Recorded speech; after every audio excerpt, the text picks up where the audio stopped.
Breaking breaking breaking এই মুহূর্তে সারা বাংলাদেশে সবচেয়ে আলোচিত যে নিউজটি যে ভাই ঘটনার সত্যতা কতটুকু, কারণ আলোচনায় কিন্তু এটা ছিল যে ডোনাল্ড ট্রাম্প এবং ডক্টর ইউনূসের মধ্যে একটা সম্পর্কের অবনতিগত অবস্থান আছে।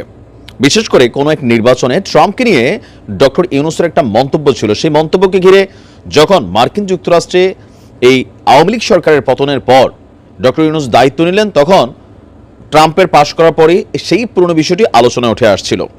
এরপরে ভারতের মেকানিজম নানান বক্তব্যের ফাঁকে একটা সময় আলোচনায় উঠে আসলো যে ট্রাম্প যদি ক্ষমতায় যায় তাহলে বাংলাদেশের উপর আসতে পারে নিষেধাজ্ঞা। বিভিন্ন রাজনৈতিক বিশ্লেষক, সোশ্যাল মিডিয়া প্ল্যাটফর্ম, টেলিভিশন, গণমাধ্যমে এই বক্তব্যগুলো আলোচনায় ছিল। এর পরপরই যখন এই ভিডিওটা প্রকাশ হলো, মুহূর্তের মধ্যে জনগণ সেটাকে লুফে নিল। কিন্তু ঘটনার পেছনের ঘটনাটা কি আর কেমনে ঘটলো? ডক্টর মোহাম্মদ ইউনূস সহ আসিফ নজরুল সহ আরও বেশ কয়েকজন উপদেষ্টার বিরুদ্ধে, টোটাল ২০ জন উপদেষ্টার বিরুদ্ধে নিষেধাজ্ঞা ঘোষণা করেছে মার্কিন যুক্তরাষ্ট্র। এমন নিউজের একটা ভিডিও ভাইরাল। দর্শক, এটা আপনার কি বলা হয় যে যখন সামনে আসছে তখন স্বাভাবিক বাঙালির একাংশ তারা এটাকে বিশ্বাস করে নিয়েছে। কিন্তু হোয়াট ইজ দ্য রিয়েলিটি? আসল সত্য কি? আসল সত্য হচ্ছে এই খবরটা সত্যি নয়, কিন্তু কিভাবে একটা মিথ্যা খবরকে সত্য বানানোর চেষ্টা চালালো আসুন দেখি।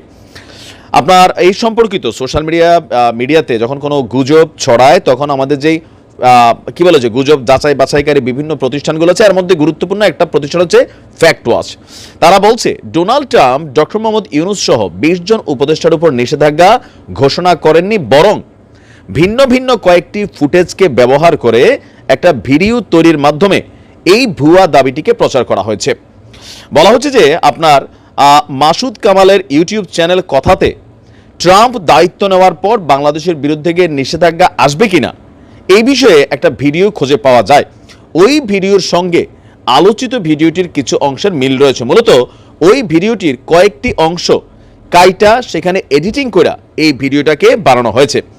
সংস্থাটি বলছে ভিডিও পর্যবেক্ষণ করে দেখা যায় ভিডিওতে যুক্তরাষ্ট্রের নবনির্বাচিত প্রেসিডেন্ট ডোনাল্ড ট্রাম্প দায়িত্ব গ্রহণের পর বাংলাদেশের পরিবর্তিত রাজনৈতিক প্রেক্ষাপট এবং অন্তর্বর্তীকালীন সরকারের কার্যক্রমের ভিত্তিতে বাংলাদেশের প্রতি যুক্তরাষ্ট্রের পদক্ষেপ কেমন হতে পারে এবং এই ইস্যুতে ভারতের দেশি ও যুক্তরাষ্ট্র প্রবাসী নাগরিকদের বিভিন্ন কার্যকলাপ নিয়ে আলোচনা করা হয়েছে।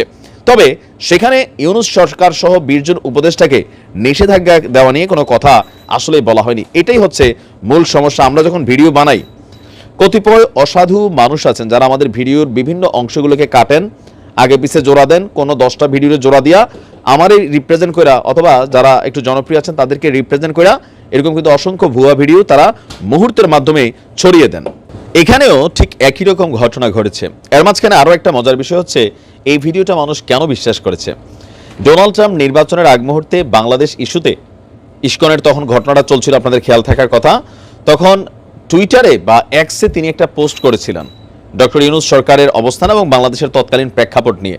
এরপরই আলোচনা উঠে এসেছিল ট্রাম্পের সাথে বাংলাদেশের সম্পর্ক কেমন হবে, কারণ ডক্টর মোহাম্মদ ইউনূসের সাথে বাইডেন সরকারের ভালো সম্পর্ক ছিল, হিলারি ক্লিন্টনের ভালো সম্পর্ক ছিল, নির্বাচনে ট্রাম্পের পরাজয় ওই সময় হয়েছিল, এটা নিয়ে নানান আলোচনা সমালোচনা মন্তব্য ছিল।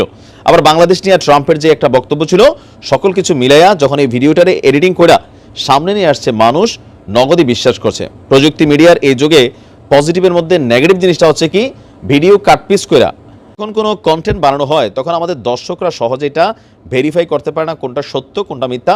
তারা মনে করে আরে জনপ্রিয় একজন ব্যক্তিত্ব যিনি কথা বলছেন নিশ্চয়ই এটাই সত্য। তো তার মানে আমরা বুঝতে পারলাম যে মিডিয়াতে যা দেখা যায় সব কিছু বিশ্বাস করতে নাই, ভালো করে পুরোটা বুঝতে হবে। তো নিশ্চয়ই বুঝতে পেরেছেন এটা একটা ভুয়া গুজব ছিল। আসসালামু আলাইকুম।